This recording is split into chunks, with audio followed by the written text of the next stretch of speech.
Hi mga madsam! For today's video, nanglaag day mi mga madsam atong Balilihan Bazaar ba. Kauban akong anak ko akong bana mga madsam kay nakadungog man mi kay naa kunoy bazaar kay hapit man fiesta ani mga madsam. Abot man dam kinadaghan ng tao mga madsam kalibog kaasa ka maglingkod mga madsam. Nag-order na mi pagkaon mga madsam pag-abot. Samtang gawat mi sa pagkaon mga madsam, lingkod abot tag pagkaon sa anak mga madsam. Naguna na siya kaon niya, abot naman yung chicken, yung favorite nga chicken. Nya, abot na mong pagkaon na mo sa kumbana mga madsam, di.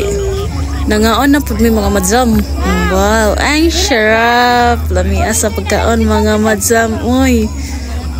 Sisig na siya katso daw na siya. Nangaon na may mga madsam kay gutom naman kayo, alas 7 naman mihing abot ani mga madsam. Paghuman na magkaon mga madsam, nangaon na po may ice cream ba pang pahili sa gikaon. Man magkaon kinadakanan ni sila pagkaon mapilian mga madsam. Problema lang kay taghan kay tao maglipog ka asa ka maglingkod. Padong na day may muli ani mga madsam. Akong anak in taon mga madsam nagsigig yapog pangayog pagkaon. Sige siya sima gihapon. Pauli na may mga madsam kay modong na may Tawis Bridge pa may standby mga madsam. May malinga mga madsam kay alas 9 kapin pa maniri. Standby may kay panagsal may makalaag mga madsam.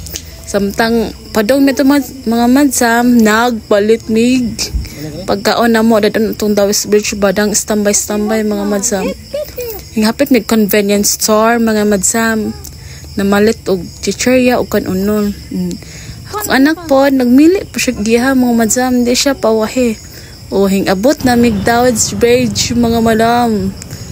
Kinadakanan magstambay jud ani mga madsam kay sa matang gabi nindot kayo siya nga place.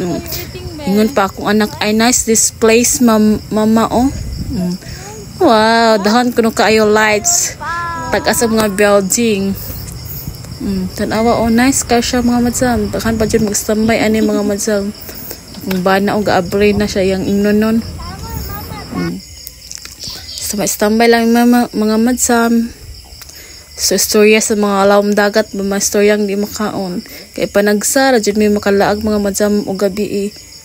So last na mong laag ani mga madsam, mga wala pa mi anak ani mga madsam. Karon ay ikaduhan na mong laag. Nagadala mig anak.